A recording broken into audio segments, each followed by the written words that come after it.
ഞാൻ നിഷിത സുരേഷ്. വിശദമായ വാർത്തകളിലേക്ക്. വന്യമൃഗ ശല്യത്തെ ഫലപ്രദമായി പ്രതിരോധിക്കാനുള്ള പ്രായോഗിക മാർഗങ്ങൾ കണ്ടെത്താൻ ശാസ്ത്രീയ ഗവേഷണത്തിന് കേന്ദ്ര സംസ്ഥാന സർക്കാരുകൾ തയ്യാറാകണമെന്ന് എം.കെ. രാഘവൻ എം.പി. ജിബിൻ സുഹൃത്ത് സംഘം സംഘടിപ്പിച്ച ജിബിൻ അനുസ്മരണത്തിൽ സംസാരിക്കുകയായിരുന്നു എം.പി. യുവമാധ്യമ പ്രവർത്തകൻ ജിബിൻ പി. മൂഴിക്കലിന്റെ ചരമവാർഷികത്തോടനുബന്ധിച്ച് മാധ്യമ സുഹൃത്ത് സംഘം ജിബിൻ ഓർമ്മ അനുസ്മരണ പരിപാടികൾ നടത്തി. കാലിക്കറ്റ് പ്രസ് ക്ലബ്ബ് ഹാളിൽ അനുസ്മരണ പരിപാടിയുടെ ഭാഗമായി കാടിറങ്ങുന്ന ഭീതി എന്ന വിഷയത്തിൽ എം.കെ. രാഘവൻ എം.പി. സംസാരിച്ചു. വന്യമൃഗ ശല്യത്തെ ഫലപ്രദമായി പ്രതിരോധിക്കാനുള്ള പ്രായോഗിക മാർഗങ്ങൾ കണ്ടെത്താൻ ശാസ്ത്രീയ ഗവേഷണത്തിന് കേന്ദ്ര സംസ്ഥാന ഭരണകൂടങ്ങൾ തയ്യാറാകണമെന്ന് അദ്ദേഹം ആവശ്യപ്പെട്ടു. വന്യമൃഗ ശല്യ പ്രതിരോധത്തിനായുള്ള ശാസ്ത്രീയ ഗവേഷണത്തിന്റെ ആവശ്യകത പാർലമെന്റിൽ ഉന്നയിക്കുമെന്നും അദ്ദേഹം പറഞ്ഞു.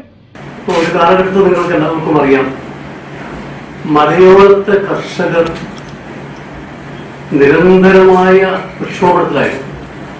അതിന് കാരണം കസ്തൂരിരംഗൻ റിപ്പോർട്ടും ഗാഡ്ഗിൽ റിപ്പോർട്ടുമായിരുന്നു. എനിക്ക് തോന്നുന്നത് അത് സംബന്ധിച്ച് മലയോരത്തെ കർഷകരുടെ അവരുടെ വികാരവും വിചാരവും വേദനയും എല്ലാം ആവാഹിച്ചെടുത്തുകൊണ്ട് തന്റെ എഴുത്തിലൂടെ ഭരണകൂടങ്ങളെ അറിയിക്കാനും രാഷ്ട്രീയ നേതാക്കളെ അറിയിക്കാനും ബന്ധപ്പെട്ട അധികാരികളെ അറിയിക്കാനും അദ്ദേഹം നടത്തിയിട്ടുള്ള ഒരു നല്ല ശ്രമമുണ്ട്. ആ ശ്രമമൊന്നും ഒരിക്കലും ഈ നാട് മറക്കും എനിക്ക് തോന്നുന്നില്ല. പരിപാടിയിൽ Sajeevan Kalleri, Ramesh Kottooli, Kamal Varadoor, Arun Thomas, Calicut press club president E P. Muhammad, secretary P K. Sajith തുടങ്ങിയവരും സംസാരിച്ചു. News bureau, Kozhikode.